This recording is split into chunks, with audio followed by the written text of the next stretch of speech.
Okay? Now, so everyone see what's going on with these 10 Nevi'im according to the Catholic versus what the Father says do. The very don't add or take away is gone in their belief, right? Mm-hmm. All right, so now let's talk about what happened. I'm going to read some stuff to you, and you all can just relax and hear what I'm about to say. If it hurts a little bit, email me after Shabbat. All right. It says, in the year 321, the Emperor Constantine, who was not yet declared Christian, but was still hovering between paganism and Christianity, issued a decree making Sunday a compulsory day of rest. But the fact that he speaks of Sunday as the vulnerable day of the sun, the pagan sun worship, hence the name. So, and then what they said from there, you have what they're talking about is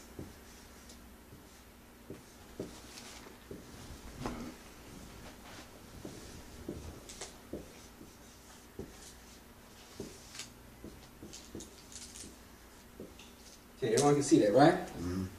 So Sunday was understood as Sun's Day, meaning the sun that's in the sky. Okay, everyone's good so far. All right. So it says, vulnerable sun, the pagan was sun worship. Okay, so it says, show that he was thinking of it as a traditional sun festival or a sun feast, at the same time that he thought of the Christians' holy day, Sunday, came to observance throughout Europe as it's still observed by the Roman Catholics, namely as a day of which, like Christmas. Now, I'm going to pause on Christmas. I'm going to read just a little something on Christmas, not long.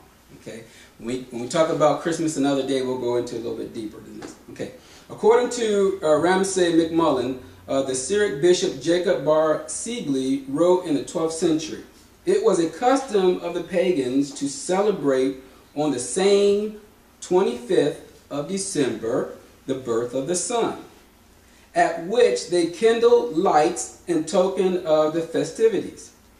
In these similitudes, the Christians also took part. Accordingly, when the doctor of the church perceived that the Christians had a leaning to this festival, they took counsel and resolved that the true nativity should be solemnized on that day. And I got a citation where you can go look this up. So what winds up happening is when they were doing this sun worship, and on December 25th, they were having this festival for the sun, they said, the Christians said, hey, this is nice. They started doing a little bit of it, and they decided to make that day the Messiah's birthday. Okay? All right, so let's get back to it. That's what I said, just a little bit on Christmas. All right, so let's get back. So it says, what is it? Still observed by the Roman Catholics, namely as day on which, like Christmas, people went to church in the morning and paganism and gave themselves over to rest or to holidays, making and doing sports. Now, we'll talk about sports a whole nother day. Okay? Arthur Whitwell, The Paganism of Christianity, 1928, page 236 through 237. Also, Whitwell, and he lived 1880 through 1934, was a British historian, Egyptologist, the Inspector General of Antiquities for the Egyptian government. Okay, so these are the ones that went out and did some research. Emperor Constantine's legislation in 321, which the vulnerable day of the sun was to be kept as a day of rest. Remember, Constantine was worshiping Solventicus. Let me see. Does anyone know what that means, Solventicus? It's Latin. Sol means sun. Is it Day of the Invincible Sun? Right. It's Sol, the S-O-L, is their way of saying sun. Mm-hmm. And Venticus means conquering. Mm. Okay, so they're the ones that consider themselves conquering the sun. Okay? Mm. All right. And the first heard of this, and I put this on the notes, so when we upload it, they'll see all this stuff, so I can skip a little bit of that. All right, so it says, the church soon followed suit in 336 AD, some give it 364, at the Council of Laodicea, Canon 29, the Christians were commanded to observe the Sunday as well. Bishop Eusebius, everyone's familiar with who Eusebius is? That's a historian like Josephus and things like that. He's like another historian. He says, who worked with Constantine, admit to the church's decision to change from Shabbat to Sunday. Okay, everyone's good so far. Sunday closing laws. What's another way of saying that? Blue law. Blue law. All right. Has a long history in the United States. Blue law dates back to the colonial times across the ocean, restricting on Sunday activities. Go back to the days of Roman emperor under the emperor of Constantine. A discussion of Sunday closing or blue law isn't just history, because the policies debate over the Sunday closing. In other words, when did he want it to close? Periodically, the springing up first in one community, then in another, followed by yet another. The first blue law in American colonies was enacted in Virginia in 1617. Okay? One day of the week was named after Sol, which we say was the sun, but there was no observance any of these days in the ways that the Jews observed Saturday or the Christian Sunday. At this point, it's been labeled Christian Sunday. Okay?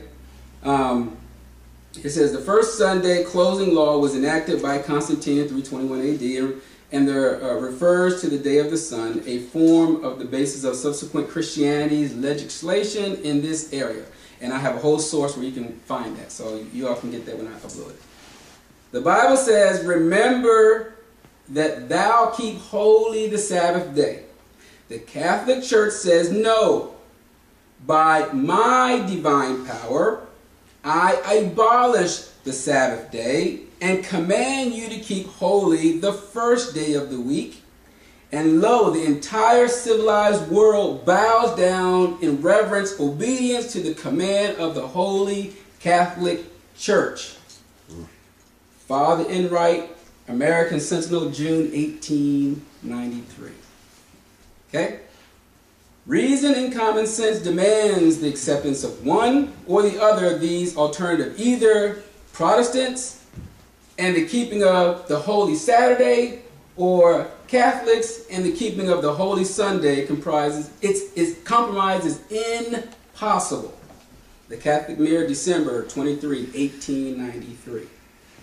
The Catholic Church took the pagan Sunday and made it the Christian Sunday, and thus the pagan Sunday dedicated to Baal or Baal became the Christian's Sunday sacred to Jesus. Catholic World, March 1894, page 809. Sunday is a Catholic institution, and it claims to observance can be defended only on Catholic principles. From the beginning to the end of the Scriptures, there is not a single passage which warrants the transfer of weekly public worship from the last day of the week to the first. Catholic Press, Sydney, August 25th, 1900. Sunday is our mark, our authority. The church is above the Bible. And this transference of the Sabbath observance is proof of this fact. Catholic records September 1st, 1923.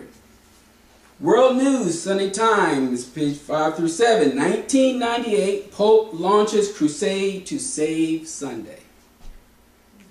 Okay, so I'm going to stop there with all of these, right? But tell me what you get so far. Starting with 321 AD. Constantine changed. Okay, Constantine changed. He said he took the authority to change the Most High laws and said otherwise in English he thought he was God. He could do it where he wanted to do it. So, okay. You know, so once he established that, they kept, you know, from the Romans kept, you know, just what after generation keep teaching the same thing. Okay, so let's start going down to generations. Right. Anyone else? Does anyone see that the Catholic decided to tell you just how powerful they are? I am willing to tell you that I have the authority to change the Bible. That's why they took on the name Father. Exactly.